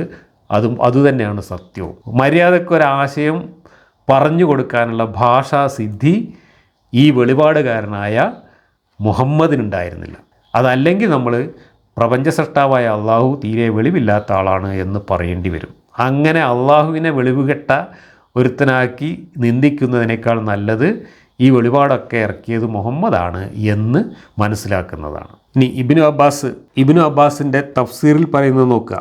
If you fear that you will not preserve orphans wealth, you should also fear not dealing fairly with women in relation to provide sustenance and apportionment. This was because they used to marry as many women as they liked, as many as 9 or 10. Qais ibn al-Harth, for example, had 8 wives. Allah forbade them from doing so and prohibited them from marrying more than 4 wives. അനാഥരോട് അനീതി കാണിക്കുമെന്ന് നിങ്ങൾ ഭയപ്പെടുന്നുണ്ടല്ലോ, അതേപോലെ തന്നെയാണ് സ്ത്രീകളോടും അനീതി കാണിക്കുന്നത്. അതുകൊണ്ട് നിങ്ങൾ സ്ത്രീകളുടെ കാര്യത്തിൽ നീതിപൂർവ്വം പെരുമാറണം. അതിനുവേണ്ടി നിർദ്ദേശിച്ചതാണ് 8ഉം 10ഉം പെണ്ണ് കെട്ടുന്നവരോട് ആ പെണ്ണുങ്ങളുടെ എണ്ണം ഒന്ന് കുറച്ചിട്ട് 4ൽ പരിമിതപ്പെടുത്താൻ പറഞ്ഞത് എന്നാണ് ഇബ്നു അബ്ബാസിൻ്റെ വ്യാഖ്യാനം. 1, 2, 3 or 5, but do not marry more than 4 wives. And if you fear that you cannot do justice to 4 wives in relation to apportionment and providing sustenance, then one only. Then marry only one free woman. Or that you right hands possess of captives, and in that case you do not owe them any apportionment and they need not observe any waiting period. 4 പെണ്ണ് കെട്ടിയിട്ട് നീതി പുലർത്താൻ കഴിയില്ലെങ്കിൽ നിങ്ങൾ 1 പെണ്ണ് കെട്ടുക. 1 പെണ്ണ് കെട്ടിയിട്ടും നിങ്ങൾക്ക് നീതി പുലർത്താൻ കഴിയില്ലെങ്കിൽ നിങ്ങൾ വലങ്കൈകൾക്കുടമപ്പെട്ട അടിമപ്പെണ്ണിനെ ഉപയോഗിച്ചു കൊള്ളുക. അടിമപ്പെണ്ണാവുമ്പോൾ പിന്നെ നീതി പുലർത്തേണ്ടതായ യാതൊരു ആവശ്യവും ഇല്ലല്ലോ. അടിമപ്പെണ്ണാവുമ്പോൾ പിന്നെ അവിടെ ഇദ്ദാ പീരീഡ് കാത്തിരിക്കേണ്ട പ്രശ്നവും വരുന്നില്ലല്ലോ എന്നാണ് ഇബ്നു അബ്ബാസിൻ്റെ വ്യാഖ്യാനത്തിൽ പറയുന്നത്. അനാഥരോട് നീതി പുലർത്തുന്നതിനെ സംബന്ധിച്ച് നിങ്ങൾക്ക് ആശങ്ക ഉണ്ടാകുന്നത് പോലെ തന്നെ പെണ്ണുങ്ങളുടെ കാര്യത്തിലും നിങ്ങൾക്ക് നീതി പുലർത്താൻ പറ്റുന്നില്ല എന്ന ആശങ്ക ഉണ്ടാവേണ്ടതാണ്. അങ്ങനെ ഉണ്ടെങ്കിൽ നിങ്ങൾ കണ്ടമാനം പെണ്ണ് കെട്ടുന്നതിന് പകരം 4 പെണ്ണ് കെട്ടുക, അല്ലെങ്കിൽ 3 പെണ്ണ് കെട്ടുക, അല്ലെങ്കിൽ 2 കെട്ടുക, അല്ലെങ്കിൽ അതിനൊന്നും കഴിയില്ല എന്നുണ്ടെങ്കിൽ, അതിനോടൊന്നും നീതി പുലർത്താൻ കഴിയില്ല എങ്കിൽ, നീതി പുലർത്തുക എന്ന് പറഞ്ഞാൽ ഇവിടെ ദാമ്പത്യം തുല്യമായി പങ്കുവെക്കുക, അവർക്ക് എല്ലാവർക്കും തുല്യമായി ചെലവിന് കൊടുക്കുക എന്നുള്ളതാണ് അർത്ഥം. ഇതിനൊന്നും കഴിയില്ല എങ്കിൽ നിങ്ങൾ 1 ഭാര്യയെ മാത്രം കെട്ടുക. അങ്ങനെ 1 ഭാര്യയോടും അങ്ങനെയുള്ള നീതിയൊന്നും പുലർത്താൻ നിങ്ങൾക്ക് കഴിയില്ല എങ്കിൽ നിങ്ങൾ പിന്നെ നീതിയൊന്നും പുലർത്തേണ്ടതില്ലാത്ത ഒരു വിഭാഗം പെണ്ണുങ്ങൾ അവിടെ ഉണ്ടല്ലോ, അതിലേതെങ്കിലും ഒന്നിനെ സംഘടിപ്പിച്ചിട്ട് അതിമ പണിയെടുത്താൽ മതി എന്നാണ് ഇബ്നു അബ്ബാസിൻ്റെ ഈ വ്യാഖ്യാനത്തിൽ പറയുന്നത്. അതാകുമ്പോൾ നിങ്ങൾക്ക് നീതി പുലർത്തേണ്ട ആവശ്യമൊന്നുമില്ലല്ലോ, തുല്യനീതിയുടെ ഒന്നും പ്രശ്നം വരുന്നില്ലല്ലോ, അവർക്ക് തുല്യമായി ചെലവിന് കൊടുക്കണം എന്നില്ലല്ലോ, തുല്യമായി ദാമ്പത്യം പങ്കിടണം എന്നില്ലല്ലോ, അവർക്ക് ഇദ്ദാ പീരീഡും ഇല്ലല്ലോ. അതുകൊണ്ട് ഇഷ്ടം പോലെ നിങ്ങൾക്ക് എന്തു ചെയ്യാലോ എന്നാണ് പറയുന്നത്. ആ അടിമ സ്ത്രീ ഒന്നാവണം എന്നല്ല ഇവിടെ പറയുന്നത്. നിങ്ങൾക്ക് കുറേ പെണ്ണുങ്ങൾ വേണമെന്നുണ്ടെങ്കിൽ കുറേ അടിമ പെണ്ണുങ്ങളെ വാങ്ങിക്കൊണ്ടുവന്നോളൂ. അപ്പോൾ പിന്നെ നീതി പുലർത്തേണ്ട പ്രശ്നം വരുന്നില്ല. നിങ്ങൾ കല്യാണം കഴിച്ചു കൊണ്ടുവരികയാണെങ്കിൽ 4, 5, 8, 10 പെണ്ണുങ്ങളെ കല്യാണം കഴിച്ചു കൊണ്ടുവരികയാണെങ്കിൽ അവർക്കിടയിൽ നിങ്ങൾ തുല്യനീതി പങ്കിടേണ്ടതുണ്ട്. അതിന് നിങ്ങൾക്ക് പറ്റൂല എന്നുണ്ടെങ്കിൽ നിങ്ങൾ 10, 15 അടിമ പെണ്ണുങ്ങളെ വാങ്ങിക്കൊണ്ടുവന്നോളൂ. അവിടെ പിന്നെ നീതിയുടെ പ്രശ്നം ഉദിക്കുന്നില്ലല്ലോ. അങ്ങനെ കൊണ്ടുവരാൻ, ചന്തയിൽ നിന്ന് പോയി വാങ്ങിക്കൊണ്ടുവരാൻ അവരുടെ ഇദ്ദാ പീരീഡൊന്നും കാത്തിരിക്കേണ്ട ആവശ്യമില്ലല്ലോ. പടച്ചോൻ ലോകാവസാനം വരെയുള്ള മനുഷ്യർക്ക് ധാർമ്മികത പഠിപ്പിക്കാൻ വേണ്ടി ആകാശത്തുനിന്ന് കെട്ടിയിറക്കിയ കിതാബിലും കിതാബിൻ്റെ വ്യാഖ്യാനത്തിലുമാണ് നമ്മളിപ്പോൾ ഈ വായിച്ചത്. അടിമ പെണ്ണുങ്ങളോട് ഒരു നീതിയും പുലർത്തേണ്ടതില്ല. എത്ര പെണ്ണുങ്ങളെ വേണമെങ്കിലും നിങ്ങൾക്ക് വാങ്ങിക്കൊണ്ടുവരാം, നിങ്ങൾക്ക് ഇഷ്ടം പോലെ കൈകാര്യം ചെയ്യാം. ഇത് പർദ്ദയുടെ ആയത്തിറങ്ങിയ സമയത്തും നമ്മൾ ചർച്ച ചെയ്തു. എന്തിനാണ് പർദ്ദ ഇടാൻ പറഞ്ഞത്? സത്യവിശ്വാസികളായ പെണ്ണുങ്ങളോടും നബീൻ്റെ ഭാര്യമാരോടും പർദ്ദ ഇടാൻ പറഞ്ഞത് വൈകുന്നേരം പുറത്തിറങ്ങി അടിമ പെണ്ണുങ്ങളെ തിരഞ്ഞെടുക്കുന്ന പൂവാലന്മാർക്ക് അടിമ പെണ്ണുങ്ങളെയും ഉടമ പെണ്ണുങ്ങളെയും വേർതിരിച്ചറിയാത്തതുകൊണ്ട് ബുദ്ധിമുട്ടുണ്ടാകുന്നുണ്ട്. അതുകൊണ്ട് ഉടമ പെണ്ണുങ്ങൾക്ക്, സ്വതന്ത്ര പെണ്ണുങ്ങൾക്ക് ഒരു യൂണിഫോം ഏർപ്പാടാക്കിയാൽ ഞങ്ങൾക്ക് സൗകര്യമായിരുന്നു എന്ന് ഉമ്മർ വന്ന് പറഞ്ഞപ്പോഴാണ് അള്ളാഹ് ഈ ആയത്തിറക്കി കൊടുത്തത്. എന്ന് വെച്ചാൽ അങ്ങാടിയിൽ അലഞ്ഞു കിടക്കുന്ന അടിമ പെണ്ണുങ്ങൾക്ക് യാതൊരു നീതിയും ആവശ്യമില്ല. അവരെ ആർക്കും എന്തു ഉപദ്രവവും ചെയ്യാം. അവരെ നിങ്ങൾക്ക് കാശ് കൊടുത്ത് വാങ്ങിക്കൊണ്ടെന്നാൽ അവരുടെ കാര്യത്തിലും നിങ്ങൾക്ക് യാതൊരു നീതിയും തുല്യതയും പുലർത്തേണ്ട കാര്യമില്ല എന്നൊക്കെ ആരാണ് പറഞ്ഞു തരുന്നത്? പടച്ചോനാണ് പറഞ്ഞു തരുന്നത് മനുഷ്യനോട്. ഈ പടച്ചോനെയൊക്കെ നമ്മൾ നേരിട്ട് മുഖാമുഖം കാണുകയാണെങ്കിൽ, ഞാനാണെങ്കിൽ ഉറപ്പാണ് ആദ്യം ഒന്ന് കൊടുക്കും, എന്നിട്ട് പിന്നെ ബാക്കി വർത്താനം പറയുള്ളൂ. ഇനി വാഹിദി പറയുന്നത് ഇത് രണ്ടും 2 കാര്യങ്ങളാണ് എന്നും, രണ്ടും 2 സന്ദർഭത്തിലാണ് വന്നിട്ടുള്ളത് എന്നും, അത് ഒട്ടിപ്പോയതാണ് എന്നും നമുക്ക് തോന്നുന്ന രീതിയിലാണ് വിശദീകരിച്ചിട്ടുള്ളത്. പെണ്ണുങ്ങളോട് നീതി പുലർത്തുന്ന കാര്യം വേറെയാണ്, അനാഥരോട് നീതി പുലർത്തുന്ന കാര്യം വേറെയാണ്. അത് രണ്ടിനെക്കുറിച്ചും അള്ളാഹു പ്രത്യേക സന്ദർഭത്തിൽ 2 ആയത്തുകൾ പറഞ്ഞതാണ്, അത് കൂടിച്ചേർന്ന് ഒറ്റ ആയത്തായിപ്പോയതാണ് എന്ന മട്ടിലാണ് ഇവിടെ വ്യാഖ്യാനിച്ചു വെച്ചിട്ടുള്ളത്. ഈ അടിമപ്പെണ്ണുങ്ങളെ കൂട്ടിക്കൊണ്ടെന്നാൽ അവരോട് ഒരു നീതിയും പുലർത്തേണ്ടതില്ല എന്നുള്ളത് ഇബ്നു അബ്ബാസ് മാത്രമല്ല, ഇബ്നു കസീറിൻ്റെ തഫ്സീറിലും ഇതാ എഴുതി വച്ചിരിക്കുന്നു. ദ ആയ commands if you fear that you will not be able to do justice between your wives by marrying more than one, then marry only one wife, or satisfy yourself with only female captives, for it is not obligatory to treat them equally. ഭാര്യമാരെ കുറേ കൂട്ടിക്കൊണ്ടുവന്നിട്ട് അവരോട് തുല്യനീതി പുലർത്തിക്കൊണ്ട് അവരെ maintain ചെയ്യാൻ നിങ്ങൾക്ക് കഴിയില്ലെങ്കിൽ തുല്യനീതിയൊന്നും പുലർത്തേണ്ടാത്ത അടിമ പെണ്ണുങ്ങളെ വാങ്ങിക്കൊണ്ടെന്നാൽ മതി. അപ്പോൾ നിങ്ങൾ 10 അടിമ പെണ്ണുങ്ങളെ വാങ്ങിക്കൊണ്ടെന്നാൽ ആ 10 പേരെയും നിങ്ങൾക്ക് ഇഷ്ടമുള്ള മാതിരി കൈകാര്യം ചെയ്യാം. അവിടെ നിങ്ങൾ തുല്യനീതിയൊന്നും പങ്കുവെക്കേണ്ട കാര്യമില്ല. അതുകൊണ്ടാണ് ഭാര്യമാരെ ഒന്നായാൽ പോലും നീതി പുലർത്താൻ കഴിയില്ലെങ്കിൽ നിങ്ങൾ അടിമ പെണ്ണുങ്ങളെ ഇഷ്ടം പോലെ പോയി കൊണ്ടുവന്നോളൂ എന്ന് അള്ളാഹു ഉപദേശിക്കുന്നത്. ലോകാവസാനം വരെയുള്ള മനുഷ്യർക്ക് വേണ്ടിയിട്ടാണ് ഖുർആൻ ഇറക്കിയിട്ടുള്ളത്. പ്രപഞ്ച സൃഷ്ടാവായ പടച്ചവൻ പ്രപഞ്ചം ഉണ്ടാക്കുന്നതിന് മുമ്പേ എല്ലാ കാലത്തേക്കും വേണ്ടി തയ്യാറാക്കിയ കിതാബാണിത്. പക്ഷേ നമുക്കിന്ന് 4 പെണ്ണ് കെട്ടിയിട്ടും പോരാന്നുണ്ടെങ്കിൽ ചന്തയിൽ പോയിട്ട് 4 അടിമകളെ വാങ്ങിക്കൊണ്ടുവരാം എന്ന് വിചാരിച്ചാൽ സാധനം കിട്ടാനില്ല. അതുകൊണ്ട് അള്ളാഹുവിൻ്റെ ഈ ആയത്തൊക്കെ കാലഹരണപ്പെട്ടു പോയിരിക്കുന്നു എന്ന് പറയേണ്ടി വരും. ഇനി നമ്മൾ ഈ പറഞ്ഞ കാര്യങ്ങളിൽ വ്യത്യസ്തമായ അഭിപ്രായങ്ങളാണ് മുഫസ്സിറുകൾ അവതരിപ്പിച്ചിട്ടുള്ളത് എന്ന് അമാനി മൗലവി വളരെ വിശദമായിട്ട് അദ്ദേഹത്തിൻ്റെ തഫ്സീറിലും കൊടുത്തിട്ടുണ്ട്. ഇബ്നു അബ്ബാസിൽ നിന്ന് ഉദ്ധരിക്കപ്പെടുന്നതിൻ്റെ ചുരുക്കം ഇപ്രകാരമാകുന്നു: ഇസ്ലാമിന് മുമ്പ് ജാഹിലിയത്തിൽ ഒരാൾ 10 അതിലധികമോ സ്ത്രീകളെ വിവാഹം ചെയ്യുമായിരുന്നു. അതിൽ അവർ അഭിമാനം കൊള്ളുകയും ചെയ്തിരുന്നു. അങ്ങനെ കയ്യിലുള്ള ധനം തീരുമ്പോൾ തങ്ങളുടെ അധീനത്തിലുള്ള അനാഥകളുടെ സ്വത്ത് ആ ഭാര്യമാരുടെ ചിലവിലേക്ക് ഉപയോഗിക്കും. അതുകൊണ്ട് വിവാഹത്തിന് ഒരു പരിധി നിശ്ചയിക്കുകയാണ് ഈ വചനം ചെയ്യുന്നത്. ഇബ്നു ജരീർ മുതലായവർ അദ്ദേഹത്തിൽ നിന്ന് രേഖപ്പെടുത്തിയതിൻ്റെ സാരം ഇതാണ്. നമ്മൾ നേരത്തെ പറഞ്ഞ തന്നെയാണ്, ഒരുപാട് പെണ്ണെട്ടിയിട്ട് ചിലവിന് കൊടുക്കാൻ കായില്ലാതാവുമ്പോൾ അനാഥരുടെ സ്വത്ത് കവർന്നെടുക്കും. അതുകൊണ്ട് അനാഥരോട് നീതി പുലർത്തണമെങ്കിൽ ഇവരുടെ പെണ്ണെട്ടലിനൊരു നിയന്ത്രണം വേണം എന്ന് മനസ്സിലാക്കിയപ്പോഴാണ് ഇത് രണ്ടും കൂടെ കൂട്ടിച്ചേർത്ത് അള്ളാഹു ആയത്തിറക്കിയത് എന്നാണ് ഇബ്നു അബ്ബാസ് കണ്ടുപിടിച്ചിട്ടുള്ളത്. എന്നാൽ ആയിഷ അങ്ങനെയല്ല. ആയിഷയുടെ വ്യാഖ്യാന പ്രകാരം സ്ത്രീകളിൽ നിന്ന് എന്ന് പറഞ്ഞത് അനാഥകളല്ലാത്ത സ്ത്രീകളെ ഉദ്ദേശിച്ചാണ്. ഇബ്നു അബ്ബാസിൻ്റെ ഈ വ്യാഖ്യാന പ്രകാരം അനാഥകളും അല്ലാത്തവരും അതിലുൾപ്പെടുന്നു. സയ്യിദ് ബിൻ ജുബൈർ, ഖത്താദ മുതലായവരിൽ നിന്നുള്ള ഉദ്ധരണികളുടെ സാരം ഇതാകുന്നു: അനാഥകളുടെ ധനത്തിൽ അനീതി പ്രവർത്തിക്കുന്നത് ജാഹിലിയ കാലത്തും വെറുക്കപ്പെട്ട കാര്യമായിരുന്നു. പക്ഷേ മറ്റു സ്ത്രീകളുടെ കാര്യത്തിൽ അനീതി കാണിക്കുന്നതിൽ അവർക്ക് വെറുപ്പുണ്ടായിരുന്നില്ല. ഒരാൾ 10 അധികമോ സ്ത്രീകളെ വിവാഹം കഴിക്കും, അവരോട് നീതി പാലിക്കുകയുമില്ല. അതുകൊണ്ട് അനാഥകളോട് അനീതി കാണിക്കുവാൻ നിങ്ങൾ ഭയമാണെങ്കിൽ അതുപോലെ മറ്റു സ്ത്രീകളോടും നിങ്ങൾ അനീതി കാണിച്ചുകൂടാ എന്നും, അതുകൊണ്ട് 4 പേരെ മാത്രമേ വിവാഹം കഴിക്കാവൂ എന്നും, അപ്പോൾ നീതി പാലിക്കാനാവില്ലെന്ന് കണ്ടാൽ ഒന്നുകൊണ്ട് മതിയാക്കണം, അല്ലെങ്കിൽ അടിമ സ്ത്രീകളെ കൊണ്ട് മതിയാക്കണം എന്നും കൽപ്പിച്ചിരിക്കുകയാണ്. ഇബ്നു ജരീർ, ഇബ്നു അബി ഹാത്തിം മുതലായവർ ഉദ്ധരിച്ചതാണ് ഇത്. ഈ വ്യാഖ്യാനത്തിനാണ് ഇബ്നു ജരീർ മുൻഗണന നൽകിയിരിക്കുന്നത്. എങ്കിലും ഒന്നാമതായി ഉദ്ധരിച്ച ആയിഷയുടെ വ്യാഖ്യാനമാണ് പല നിലക്കും യുക്തവും കൂടുതൽ സ്വീകാര്യവുമായി തോന്നുന്നതും ഭൂരിഭാഗം പണ്ഡിതന്മാരും സ്വീകരിച്ചു കാണുന്നതും. അമാനി മൗലവി തുടരുകയാണ്: ഈ അടുത്ത കാലത്ത് ഒരു പണ്ഡിതൻ ഇങ്ങനെയും ഒരു വ്യാഖ്യാനത്തിന് സാധ്യതയുള്ളതായി പറഞ്ഞു കാണുന്നു: അനാഥകളോട് വേണ്ടത്ര നീതി കാണിക്കാൻ നിങ്ങൾക്ക് ആവില്ലെങ്കിൽ ആ അനാഥകൾ ഏതു സ്ത്രീകളോടൊപ്പമാണോ അവരെ വിവാഹം കഴിക്കുക. ഇതാണ് അദ്ദേഹത്തിൻ്റെ വാക്ക്. ഇപ്പറഞ്ഞതിൻ്റെ ശരിയായ ഉദ്ദേശം എന്തെന്ന് അദ്ദേഹം വിശദീകരിച്ച് കാണുന്നുമില്ല. ഏതായാലും ആയത്തിൻ്റെ വാചകഘടനയും ഈ പ്രസ്താവനയും തമ്മിലുള്ള പൊരുത്തം നമുക്ക് മനസ്സിലാവുന്നില്ല. വളരെ വിചിത്രമായതും ഇക്കാലം വരെ ഒരു പണ്ഡിതനും അഭിപ്രായപ്പെട്ട് കാണാത്തതുമായ ഒരു വ്യാഖ്യാനം ആധുനിക തൽപരനായ ഒരു പണ്ഡിതൻ ഈയിടെ ഈ വചനത്തിന് നൽകുകയുണ്ടായിട്ടുണ്ട്. അനാഥകളുടെ പരിപാലനത്തെക്കുറിച്ച് സംസാരിക്കുന്ന സന്ദർഭമാണിത്. വിവാഹകാര്യങ്ങളെക്കുറിച്ച് സംസാരിക്കുന്ന സന്ദർഭമല്ല. അത് നോക്കാത്തതുകൊണ്ടും അനാഥ പരിപാലനത്തിന് ഇസ്ലാം കൽപ്പിക്കുന്ന പ്രാധാന്യം ഓർക്കാത്തതുകൊണ്ടുമാണ് പലർക്കും ഇവിടെ അമളി കുടുങ്ങിയത്.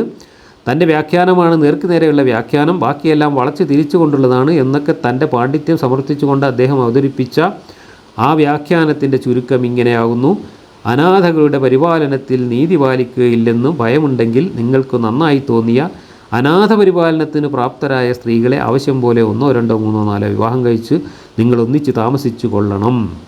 ഇവിടെയും നീതി പാലിക്കുകയില്ലെന്ന് കണ്ടാൽ ഒരു സ്ത്രീയെ മാത്രം വിവാഹം കഴിക്കണം.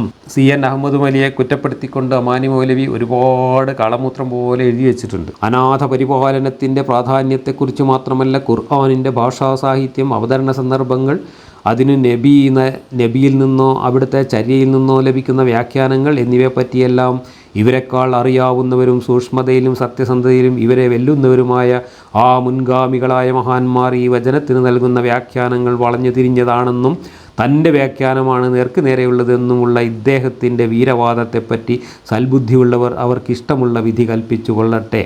ഇവരുടെ ഭാഷയിൽ നേർക്കുനേരെയുള്ള ഉത്തരം കണ്ടുപിടുത്തങ്ങൾ ഇതുപോലെയും ഇതിലപ്പുറവും പലതും കണ്ടു പരിചയിച്ചവർക്ക് ഇതിലൊന്നും പുതുമ തോന്നുകയില്ല. ഖുർആൻ്റെ ആശയങ്ങൾ യഥാവിധി വിവരിക്കുന്നതിനേക്കാൾ സ്വന്തം ആശയങ്ങൾ ഖുർആൻ്റെ പേരിൽ പ്രചരിപ്പിക്കുന്നതിൽ താല്പര്യം പുലർത്തുന്നവർക്ക് ഇങ്ങനെയൊക്കെ പറയേണ്ടി വന്നേക്കുക സ്വാഭാവികമാണ്. ഇന്നിപ്പോൾ അമാനി മൗലവിയുടെ അനുയായികളായിട്ടുള്ള ആൾക്കാരും ഇതേ പണി തന്നെയാണ് ചെയ്യുന്നത്. ആഴക്കടലിലെ ശാസ്ത്രമൊക്കെ നമ്മൾ കണ്ടതാണ്.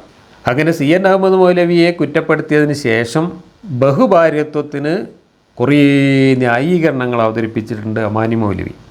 അതിന് കാരണം അമാനി മൗലവിയുടെ ഈ വ്യാഖ്യാനമൊക്കെ എഴുതുന്ന കാലത്ത് കേരളത്തിൽ ബഹുഭാര്യത്വം ഒരു വലിയ ചർച്ചാ വിഷയമായിരുന്നു. ശരീഅത്ത് വിവാദം നടക്കുന്ന കാലത്താണ് അമാനി മൗലവി ഈ തഫ്സീറൊക്കെ തയ്യാറാക്കി അവതരിപ്പിക്കുന്നത്.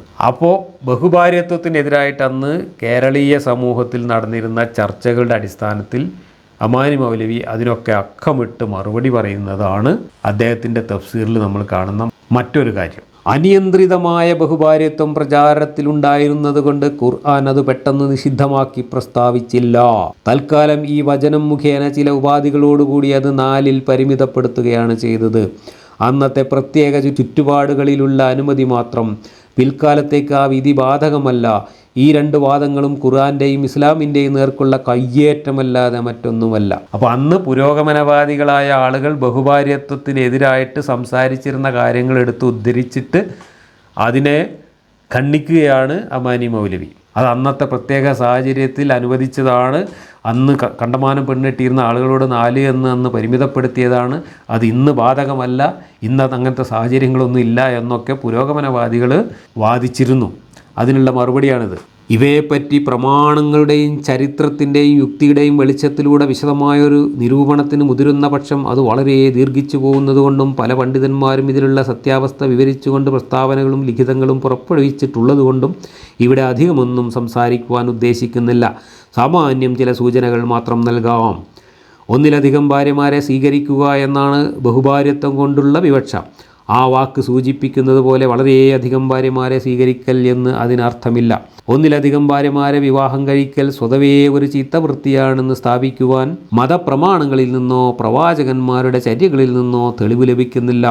മാത്രമല്ല, ഏകഭാര്യത്വത്തെ പ്രശംസിക്കുകയോ ബഹുഭാര്യത്വത്തെ ആക്ഷേപിക്കുകയോ ചെയ്യുന്ന ഒരു സൂചന പോലും ഖുർആനിലും ഹദീസിലും കാണുകയില്ല. അപ്പോൾ ഇവിടെ ഒരു വാദം ഉദ്ധരിച്ചതിന് ശേഷം അതിന് മറുപടി പറയാണ്. ഒന്നിലധികം ഭാര്യമാരെ വിവാഹം കഴിക്കൽ സ്വതവേ ഒരു ചീത്ത വൃത്തിയാണെന്ന് സ്ഥാപിക്കുവാൻ മതപ്രമാണങ്ങളിൽ നിന്നോ പ്രവാചകന്മാരുടെ ചര്യകളിൽ നിന്നോ തെളിവ് ലഭിക്കുകയില്ല. അതത്ര മോശം കാര്യമൊന്നുമല്ല എന്ന്. മാത്രമല്ല, ഏകഭാര്യത്വത്തെ പ്രശംസിക്കുകയോ ബഹുഭാര്യത്വത്തെ ആക്ഷേപിക്കുകയോ ചെയ്യുന്ന ഒരു സൂചന പോലും ഖുർആനിലും ഹദീസിലും കാണുകയില്ല. വല്ലതുമുണ്ടെങ്കിൽ ഇക്കൂട്ടർ അത് തേടിപ്പിടിച്ചു കൊണ്ടുവരുമല്ലോ. സയ്യിദ് ബിൻ ജുബൈറിനോട് താങ്കൾ വിവാഹം കഴിച്ചുവോ എന്ന് ഇബ്നു അബ്ബാസ് ചോദിക്കുകയുണ്ടായെന്നും അദ്ദേഹം ഇല്ല എന്ന് മറുപടി പറഞ്ഞപ്പോൾ ഇബ്നു അബ്ബാസ് ഇപ്രകാരം പറഞ്ഞുവെന്നും ബുഖാരി രേഖപ്പെടുത്തുന്നു. എന്നാൽ താങ്കൾ വിവാഹം കഴിക്കണം, കാരണം ഈ സമുദായത്തിലെ ഏറ്റവും ഉത്തമനായ ആൾ കൂടുതൽ ഭാര്യമാരുള്ള ആളായിരുന്നു. നബിയെ ഉദ്ദേശിച്ചാണ് ഇബ്നു അബ്ബാസ് ഇങ്ങനെ പറഞ്ഞത്. അപ്പോൾ സമൂഹത്തിലെ ഏറ്റവും ഉത്തമനായ മനുഷ്യൻ, മാനവരിൽ മഹോന്നതനായ മനുഷ്യന് ഏറ്റവും കൂടുതൽ ഭാര്യമാരുണ്ടായിരുന്നു. അതുകൊണ്ട് നല്ലോണം കല്യാണം കഴിക്കണം എന്ന് പറഞ്ഞു. അപ്പോൾ ബഹുഭാര്യത്വത്തെ നിരുത്സാഹപ്പെടുത്തുകയല്ല, പ്രോത്സാഹിപ്പിക്കുകയാണ് നബിയും ഇസ്ലാമും ചെയ്തിട്ടുള്ളത് എന്ന് വരെ ആ കാലത്ത് വാദിച്ചിരുന്നു. ആ വാദമാണ് ഇവിടെ അമാനി മൗലവി തഫ്സീറിലും എഴുതി വച്ചിട്ടുള്ളത്. നബിയെ ഉദ്ദേശിച്ചാണ് ഇബ്നു അബ്ബാസ് ഇങ്ങനെ പറഞ്ഞത്. ഒന്നിലധികം ഭാര്യമാരുണ്ടായിരിക്കുക എന്നത് കേവലം അനഭിലഷണീയമോ താണ സ്വഭാവത്തിൽപ്പെട്ടതോ ആയിരുന്നെങ്കിൽ ഇബ്നു അബ്ബാസ് ഒരിക്കലും അങ്ങനെ പറയുമായിരുന്നില്ല. നബി തിരുമേനിക്ക് പ്രത്യേകമായി അള്ളാഹു നൽകിയ ഒരു അനുവാദമായിരുന്നു. സൂറത്തുൽ അഹ്സാബിൽ അള്ളാഹു തന്നെ വ്യക്തമാക്കിയിട്ടുണ്ട്. നബിയുടെ ഓരോ വിവാഹവും ഓരോ പ്രത്യേക കാരണങ്ങളെ മുൻനിർത്തിയായിരുന്നുവെങ്കിലും ഒന്നിലധികം ഭാര്യമാരുണ്ടാകുന്നത് യഥാർത്ഥത്തിൽ ഒരു ചീത്ത സമ്പ്രദായമായിരുന്നെങ്കിൽ അള്ളാഹു അവൻ്റെ പ്രവാചകൻ്റെ ഒരു പ്രത്യേകതയായി ആ ചീത്ത സമ്പ്രദായം എങ്ങനെ അനുവദിച്ചു കൊടുക്കും? അതാണ് ന്യായം. അപ്പോൾ നബി കണ്ടമാനം പെണ്ണ് കെട്ടി എന്നതുകൊണ്ട് തന്നെ ഒരുപാട് പെണ്ണ് കെട്ടൽ അത്ര മോശം കാര്യമൊന്നുമല്ല എന്നാണ് മൂല്യർ പറഞ്ഞു തരുന്നത്. ഇനി രണ്ടാമത്തെ വാദം, ശാരീരികവും ഗാർഹികവുമായ സ്ഥിതിഗതികൾ, സാമൂഹ്യവും നാഗരികവുമായ ചുറ്റുപാടുകൾ, ജനസംഖ്യയിൽ സ്ത്രീകൾ കവിഞ്ഞു നിൽക്കുന്ന പരിതസ്ഥിതികൾ എന്നിങ്ങനെ പലതും പരിഗണിക്കേണ്ടതുണ്ട്. അങ്ങനെ നോക്കുമ്പോൾ ചിലരെങ്കിലും ഏകഭാര്യാവൃതം വെടിഞ്ഞ് ബഹുഭാര്യത്വം സ്വീകരിക്കുന്നത് എന്തുകൊണ്ടും നല്ലതാണ്. ധാർമ്മികവും കുടുംബപരവും സദാചാരപരവുമായ വീക്ഷണത്തോടും പ്രായോഗിക ബുദ്ധിയോടും കൂടി ചിന്തിക്കുമ്പോൾ അതിൻ്റെ ആവശ്യകത കൂടുതൽ അധികരിക്കുകയും ചെയ്യുന്നു. അപ്പോൾ പല കാരണങ്ങൾ കൊണ്ടും കുറേ പെണ്ണ് കെട്ടുന്നത് വളരെ നല്ല കാര്യമാണ്. ധാർമ്മികത നിലനിർത്താനും ഒരാൾക്ക് കുറേ പെണ്ണുങ്ങളുണ്ടായാൽ നല്ലതാണ് മൂല്യർ പറയാണ്. 3. ബഹുഭാര്യത്വത്തെ ഏറ്റവും അപലപിക്കാറുള്ള നാടുകളിലാണ് ധാർമ്മികവും സദാചാരപരവുമായ അരാജകത്വം കൂടുതൽ നടമാടുന്നതെന്ന് അനിഷേധ്യമായ പരമാർത്ഥമത്രേ. ഇനി പാശ്ചാത്യ സംസ്കാരത്തെയൊക്കെ പരിഹസിച്ചുകൊണ്ടും കുറ്റപ്പെടുത്തിക്കൊണ്ടും ബഹുഭാര്യത്വത്തിന് ന്യായങ്ങളിങ്ങനെ നിരത്തുകയാണ്. ബഹുഭാര്യത്വത്തിനെതിരായതോ അതിനെ നിയന്ത്രിക്കുന്നതോ ആയ നിയമങ്ങളോ ചട്ടങ്ങളോ ഇല്ലാതിരിക്കുകയും അത് പരക്കെ പ്രചാരത്തിലുണ്ടായിരിക്കുകയും ചെയ്തിരുന്ന ഒരു ചുറ്റുപാടിൽ അതുമൂലം സമുദായമധ്യേ സംഭവിച്ചു കൊണ്ടിരുന്ന ദുഷ്ഫലങ്ങൾ നിമിത്തം അതിനെ 4 പരിമിതമാക്കി നിയന്ത്രിക്കുക മാത്രമാണ് ഖുർആൻ ചെയ്യുന്നത്. ഏകഭാര്യത്വം മാത്രം നടപ്പിലുണ്ടായിരുന്ന ചുറ്റുപാടിൽ ബഹുഭാര്യത്വത്തിൻ്റെ ഒരു പുതിയ നിയമം കൊണ്ടുവരികയോ നിലവിലുണ്ടായിരുന്ന ഒരു വഴക്കത്തെ ഉന്മൂലനം ചെയ്യുകയോ അല്ല ഖുർആൻ ചെയ്തത്. ആ ദുഷ്ഫലങ്ങളിൽ പ്രധാനമായത് ഭാര്യമാർക്കിടയിൽ നീതി പാലിക്കാതിരിക്കൽ തന്നെ. അതുണ്ടായേക്കുമെന്ന് ആശങ്ക തോന്നുന്ന പക്ഷം ഒരു ഭാര്യ മാത്രമേ പാടുള്ളൂ എന്ന് നിഷ്കർഷിക്കുകയും ചെയ്യുന്നു. ഇവിടെ 4 ഭാര്യമാർ വെച്ചുകൊണ്ടിരിക്കുന്നതിന് ഖുർആനിൽ പറയുന്ന ഉപാധിയാണ് നിങ്ങൾ തുല്യനീതി പാലിക്കണമെന്ന്. ഇതിൽ പരം ഒരു അസംബന്ധം വേറെയില്ല. കാരണം 4 ഭാര്യമാരുള്ള ഒരാൾക്ക് 4 ഭാര്യമാരോടും തുല്യനീതി പുലർത്തണം എന്ന് പറഞ്ഞാൽ എന്താണ് അതിൻ്റെ അർത്ഥം?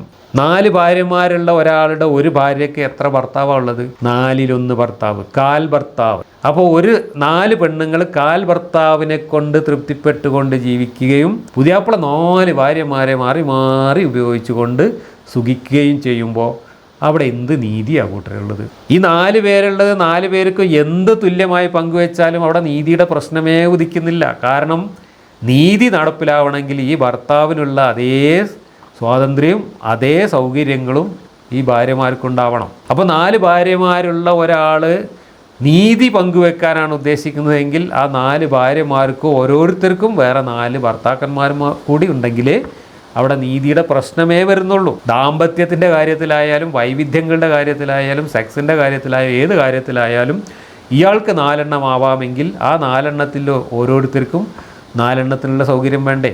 കാരണം ഒരു ഭർത്താവ് എന്നുള്ളത് ഒരു സ്ത്രീയുടെ അവകാശമാണ്. ഒരു മുഴുവൻ ഭർത്താവ് എന്നുള്ളത് ഒരു ഭാര്യയുടെ അവകാശമാണ്. അത് കിട്ടുന്നില്ലല്ലോ ഈ 4 എണ്ണമുള്ളവർക്ക്. അവർക്ക് 4/1 കിട്ടുന്നുള്ളൂ. അവർക്ക് തിങ്കളാഴ്ച പുതിയാപ്പിളനെ കിട്ടിയാൽ പിന്നെ ചൊവ്വാഴ്ചയും ബുധനാഴ്ചയും വ്യാഴാഴ്ചയും പുതിയാപ്പിളല്ല.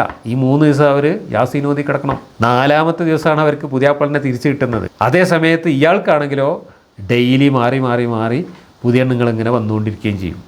അപ്പോൾ ഈ 3 ദിവസം യാസീൻ ഓതി 4ാം ദിവസം ഒരു കാൽ പുതിയാപ്പിളനെ കിട്ടുന്ന ഭാര്യമാർക്ക് എന്ത് നീതിയാണ് കിട്ടുന്നത്? അവിടെ നീതി എന്ന് പറയുന്ന വാക്കിനേ അർത്ഥമില്ല. നീതി എന്ന് പറയുന്ന ഒരു പ്രശ്നമേ അവിടെ ഉദിക്കുന്നില്ല. അവർക്ക് എല്ലാവർക്കും ഒരേപോലെ തുണിയും കുപ്പായം വാങ്ങിക്കൊടുത്താലോ എല്ലാവർക്കും ഒരേപോലെ ഭക്ഷണം കൊടുത്താലോ അത് തുല്യനീതി പങ്കുവെക്കലല്ല, ഉള്ളത് തുല്യമായി പങ്കുവെക്കലാണ്. അവിടെ നീതിയുടെ പ്രശ്നമേ ഉദിക്കുന്നില്ല. ഒരു ഭാര്യയ്ക്ക് ഒരു ഭർത്താവ് എന്നതാണ് നീതി. അതല്ല ഇയാൾക്ക് 2 എണ്ണം വേണം എന്നുണ്ടെങ്കിൽ പകരം അവൾക്കും 2 എണ്ണം വേണം എന്ന് വരണം. അതിനുള്ള സൗകര്യം ഇസ്ലാമിലും ഇല്ല, എവിടെയില്ല. അപ്പോൾ പിന്നെ നീതിയുടെ പ്രശ്നവും ഉദിക്കുന്നില്ല. ഞാനീ പറയുന്നതിൻ്റെ അർത്ഥം എല്ലാവർക്കും 4 പുതിയാപ്പിളാരും 4 ഭാര്യമാരും ഉണ്ടാവണം എന്നല്ല, മറിച്ച് നീതി എന്ന് പറയുന്നതിൻ്റെ കാപഢ്യം തുറന്നു കാണിക്കുകയാണ്. നീതി പാലിക്കുകയില്ലെന്ന് ഭയപ്പെടാതിരിക്കണമെന്ന് അള്ളാഹു വെച്ച ഉപാധി ഇക്കൂട്ടർ പറയും പോലെ ബാഹ്യത്തിൽ ബഹുഭാര്യത്വം അനുവദിക്കുന്നതോടുകൂടി ഫലത്തിൽ അത് ഇല്ലാതാക്കുവാൻ അള്ളാഹു ചെയ്ത ഒരു സൂത്രമൊന്നുമല്ല. മനുഷ്യന് പ്രവർത്തികമാക്കുവാൻ സാധിക്കാത്ത ഒരു സങ്കല്പ ഉപാധിയുമല്ല അത്. എല്ലാ വിധേനയും പരിപൂർണമായി നീതി പാലിക്കുക മനുഷ്യന് സാധ്യമല്ലെങ്കിലും കഴിയുന്ന വിഷയങ്ങളിൽ നീതി പാലിക്കണമെന്നേ അള്ളാഹു നിശ്ചയിച്ചിട്ടുള്ളൂ. ഇതൊക്കെ വ്യാഖ്യാനിച്ചിട്ട് അങ്ങോട്ട് ഉണ്ടാക്കുകയാണ്. ബഹുഭാര്യത്വം എന്തോ വലിയ സംഭവമാണ് എന്ന് ഈ 21-ാം നൂറ്റാണ്ടിലും കുത്തിയിരുന്ന് സ്ഥാപിക്കേണ്ടത് ഈ ഖുർആൻ പടച്ചോൻ്റെ പുസ്തകമാണ് എന്ന് വിശ്വസിക്കുന്നവരുടെ ഗതികേട്. എന്നാൽ ബഹുഭാര്യത്വം മാത്രമല്ല ഇതിൽ പറഞ്ഞിട്ടുള്ളത്. ഈ കാലത്ത് ഒരിക്കലും പ്രാവർത്തികമാക്കാൻ പറ്റാത്തതും ഈ കാലത്ത് മനുഷ്യനോട് പറയാൻ പറ്റാത്തതുമായ കാര്യങ്ങളാണ് നമ്മളിപ്പോൾ വായിച്ചത്.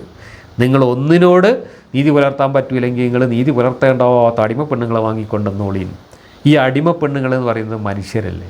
മനുഷ്യരെക്കുറിച്ചാണ് ഈ പറയുന്നത്. നീതി പുലർത്തേണ്ടാത്ത ഒരു വിഭാഗം മനുഷ്യർ മാർക്കറ്റിൽ പോയി വാങ്ങിക്കൊണ്ടെന്നിട്ട് ഉപയോഗിക്കാമെന്നൊക്കെ പറയുന്നത് ഒരു പടച്ചോൻ പറഞ്ഞ വാക്യങ്ങളാണെങ്കിൽ ആ പടച്ചോൻ പിന്നെ എന്ത് ബഹുഭാര്യത്വം, എന്ത് നീതി, എന്ത് ധർമ്മം, എന്ത് ധാർമ്മികം.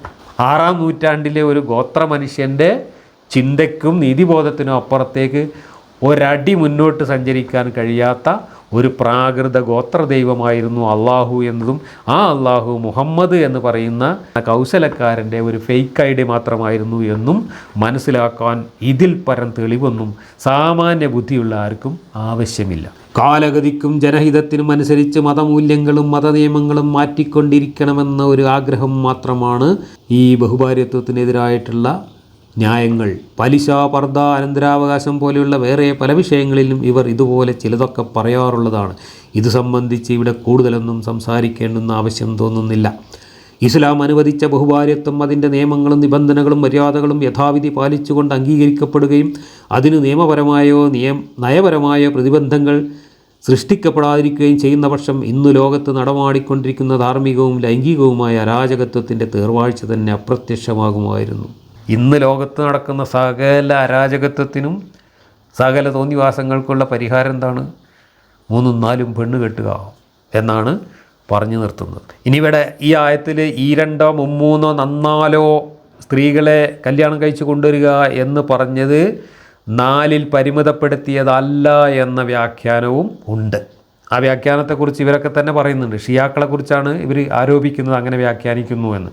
ഖുർആനിലെ വാക്യം വായിച്ചാൽ അത് 4 പരിമിതപ്പെടുത്തിയതാണ് എന്ന് അർത്ഥമാക്കാൻ കഴിയില്ല എന്നുള്ളത് കൊണ്ടാണ് അവിടെ ഈ 2 3 4 കൂട്ടിയിട്ട് 9 ഭാര്യമാർ വരെ ഒരാൾക്ക് ആവാമെന്നും മുഹമ്മദ് നബിക്ക് ഒരേ സമയം 9 ഭാര്യമാരുണ്ടായിരുന്നുവെന്നും മുഹമ്മദ് നബിയുടെ എല്ലാ കാര്യങ്ങളും മാതൃകയാക്കേണ്ടതാണ് എന്നും അത് സുന്നത്താണ് എന്നും അവിടെ ഭാര്യമാരുടെ എണ്ണം മുഹമ്മദിന് 9 നാട്ടുകാർക്ക് 4 എന്ന് ഖുർആനിൽ പറഞ്ഞിട്ടില്ല എന്നും ഖുർആനിൽ ഇവിടെ അനാഥ സംരക്ഷണവുമായി ബന്ധപ്പെട്ട് പറഞ്ഞത് 2 3 4 എത്ര വേണമെങ്കിലും കെട്ടിക്കോളൂ എന്നാണെന്നൊക്കെ വ്യാഖ്യാനിച്ചുകൊണ്ട് ഇവിടെ 4 പരിമിതപ്പെടുത്തിയിട്ടില്ല, പരമാവധി 9 വരെ പോകാം എന്ന് വ്യാഖ്യാനിച്ചവരും ഉണ്ട്. ഷിയാക്കളുടെ പല പണ്ഡിതന്മാരും അങ്ങനെയാണ് വ്യാഖ്യാനിച്ചിട്ടുള്ളത് എന്നും പറയുന്നു. ഷിയാക്കൾക്ക് ഭാര്യമാരുടെ എണ്ണവും പരിമിതപ്പെടുത്തിയിട്ടില്ല. മുത്തുക എന്ന് പറയുന്ന കാശ് കൊടുത്ത് വ്യഭിചരിക്കുന്ന ഏർപ്പാടിനും അവർ നിരോധനം ഏർപ്പെടുത്തിയിട്ടില്ല. കാരണം മുഹമ്മദിനെയാണ് അവർ മാതൃകയാക്കിയിട്ടുള്ളത്. എന്നാൽ മുഹമ്മദിൻ്റെ മാതൃക അത്ര പോരാ എന്ന് തോന്നിയ ആളുകൾ ഉമ്മറിൻ്റെയൊക്കെ നേതൃത്വത്തിൽ പിന്നീട് ഉണ്ടാക്കിയിട്ടുള്ള മാറ്റങ്ങൾക്കനുസരിച്ചാണ് സുന്നികൾ ഫോളോ ചെയ്യുന്ന ശരീഅത്തുണ്ടായിട്ടുള്ളത്. അതുകൊണ്ടാണ് ഈ ഖുർആൻ വാക്യത്തിനൊക്കെ 4 പരിമിതപ്പെടുത്തി എന്നതുപോലുള്ള അർത്ഥങ്ങൾ നൽകിക്കൊണ്ട് നിയമങ്ങളും ചട്ടങ്ങളും ഇവരുണ്ടാക്കിയത്. ഉമ്മറാണ് ഈ ബഹുഭാര്യത്വത്തിനും മുത്തുക കല്യാണത്തിനുമൊക്കെ നിയന്ത്രണം ഏർപ്പെടുത്തിയത് എന്നാണ് ചരിത്രത്തിൽ നിന്ന് മനസ്സിലാവുന്നത്. അള്ളാഹു ഒന്നും ഏർപ്പെടുത്തിയിട്ടില്ല. അള്ളാഹു പറഞ്ഞ കാര്യം വായിച്ചാൽ ലോകത്താർക്കും ഒന്നിട്ടും മനസ്സിലാവില്ല. അള്ളാഹു എന്താണ് പറഞ്ഞതെന്ന് അള്ളാഹ്ക്ക് തന്നെ മനസ്സിലാവുന്നില്ല എന്നാണ് ഇപ്പോൾ നമ്മൾ ഈ ആയത്തിലൂടെ മനസ്സിലാക്കിയത്. ചുരുക്കി പറഞ്ഞാൽ അള്ളാഹു എന്ന പടച്ചോനും ആ പടച്ചോൻ്റെ ആയത്തും കൊണ്ടുവന്ന ജിബ്രീലിനും ആ ജിബ്രീലിൻ്റെ ഇന്ന് ഈ ആയത്ത് വാങ്ങിയിട്ട് നാട്ടുകാരോട് പറഞ്ഞ റസൂലിനും അത് എഴുതി വെച്ച് അത് ക്രോഡീകരിച്ച് കിതാബുണ്ടാക്കിയ സഹാബിമാർക്കൊന്നും എന്താണ് യഥാർത്ഥത്തിൽ ഈ പറഞ്ഞതെന്നും കൊണ്ടുവന്നതെന്നും എന്താണ് ഈ ആശയമെന്നും കൃത്യമായിട്ട് പിടികിട്ടിയിട്ടില്ല.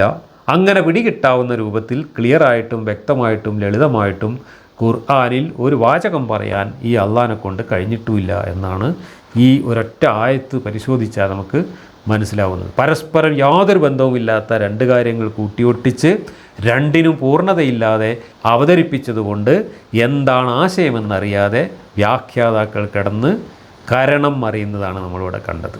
ഇതാണ് ഖുർആൻ്റെ അവസ്ഥ. ഇതാണ് ഒരു പടച്ചോൻ മനുഷ്യർക്കിറക്കിയ പുസ്തകത്തിൻ്റെ അവസ്ഥ. ഇതിൽ പറയുന്ന സദാചാരമാകട്ടെ നമ്മളീ പറഞ്ഞതുമാണ്.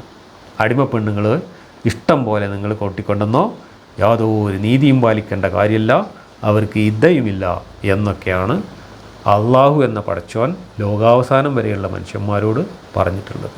അള്ളാഹു എന്ന പടച്ചോനെ ഇന്ന് ലോകത്തെവിടെയും അടിമകളെ കിട്ടാനില്ലല്ലോ എന്നാണ് മൂപ്പരോട് നമുക്ക് പറയാനുള്ളത്, ചോദിക്കാനുള്ളത്. ഏതായാലും ഈ ഒരു ആയത്തിൻ്റെ വിശദീകരണത്തോടു കൂടി ഈ ക്ലാസ് ഞാൻ അവസാനിപ്പിക്കുകയാണ്. അടുത്ത ആയത്തുമായിട്ട് അടുത്ത ക്ലാസ്സിൽ നമുക്ക് തുടരാം.